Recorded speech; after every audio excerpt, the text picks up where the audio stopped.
Hey, welcome back. You know, sometimes the most unsettling mysteries aren't the ones that shout, but the ones that whisper.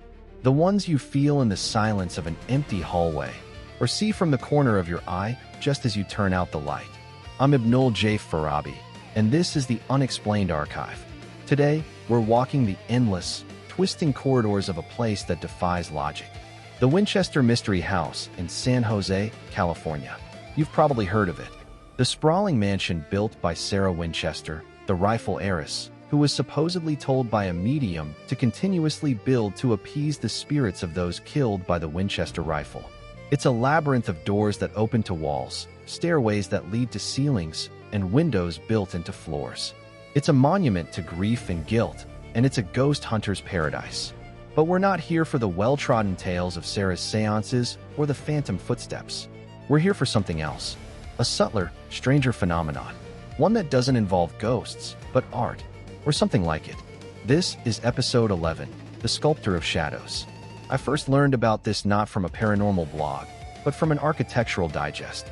A restoration carpenter, working in the dead of night to repair a section of the infamous Door to Nowhere on the second floor, reported something bizarre. He'd left his work light on, a single powerful halogen lamp on a stand, casting long, sharp shadows across the ornate Victorian wallpaper. When he returned from a break, he found the shadow of a nearby chair had changed. It was no longer a simple silhouette. It had depth, texture. It looked, in his words, carved, like a bas-relief sculpture, but made entirely of darkness. He assumed a trick of the light, moved the lamp, and the effect vanished. But the next night, in a different wing, a security guard reviewing motion-activated camera footage saw something similar in a static shot of a hallway. For exactly 17 seconds, the pooled shadow in the corner of the frame seemed to coalesce into a distinct, intricate shape, a floral pattern that matched none of the home's actual woodwork. It was there, and then it dissolved back into formless dark. This began my dive into the scattered, obscure reports of what a handful of researchers have called shadow anomalies. Not shadow people, not fleeting figures. These are described as temporary, localized manipulations of darkness itself. They appear most often in areas of the house that are structurally nonsensical. The dead-end corridors, the cupboards that open onto brick, the stairs that descend only 7 inches.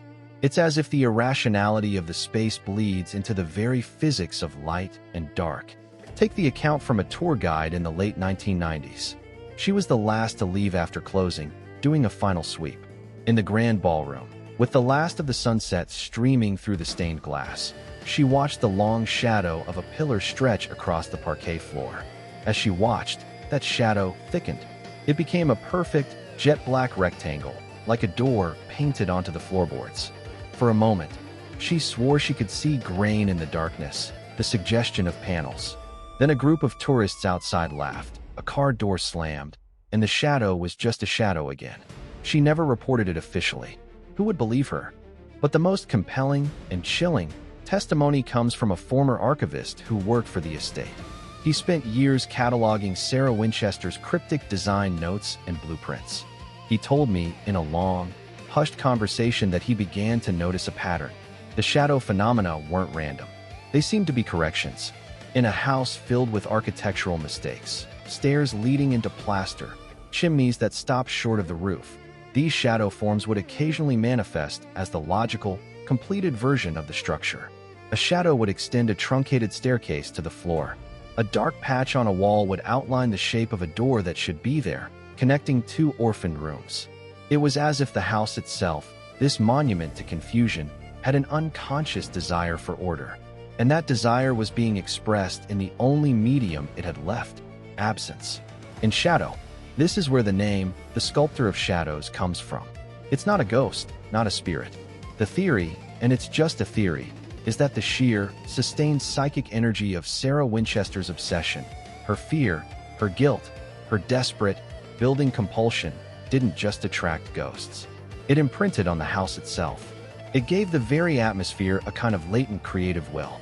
A will with no hands, no tools, no physical form. So it works with what's available, light and the lack of it. It sculpts the darkness into the forms the house lacks. It's an unseen artist, trying to finish an impossible, haunted puzzle. As an engineer, my mind rebels at this. Shadows are not a substance. They are an absence of photons. You can't sculpt a hole.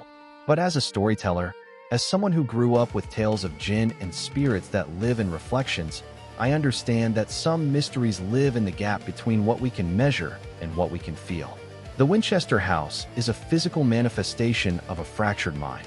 Why is it so hard to believe that such a place could develop a fractured personality? A subconscious of its own, expressed not in dreams, but in altered light? I think about Sarah Winchester night after night, holding her séances in the Blue Room, seeking guidance from the unseen. She believed she was building to confuse and placate spirits.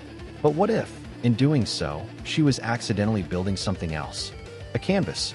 A complex, three-dimensional canvas where the only artist left is a quiet, persistent intelligence made of grief and mahogany and stained glass. An intelligence that now, in the stillness of the night, rearranges the darkness into shapes that make a little more sense than the madness it's trapped in. The sculptor of shadows doesn't haunt. It iterates. It drafts and revises, using the medium of pure dark. It is the house's own quiet, desperate attempt to heal its own broken logic. So the next time you find yourself in an old, quiet place, and you see a shadow that seems a bit too deep, a bit too deliberate, pause for a second. Look at it not as an empty space, but as a potential form. What might be trying to take shape in the negative space? What unfinished idea is waiting for the light to hit just right, so it can show you its design? Thank you for walking these impossible hallways with me today. If you have a story of an unexplained pattern, a shadow that didn't quite belong, I'd love to hear it. Share your thoughts with us. And if you enjoyed this journey into the archive, please subscribe and share the show. It truly helps us keep exploring. For more mysteries from Light Knot Studios, visit us at https://www.lightknotstudios.com.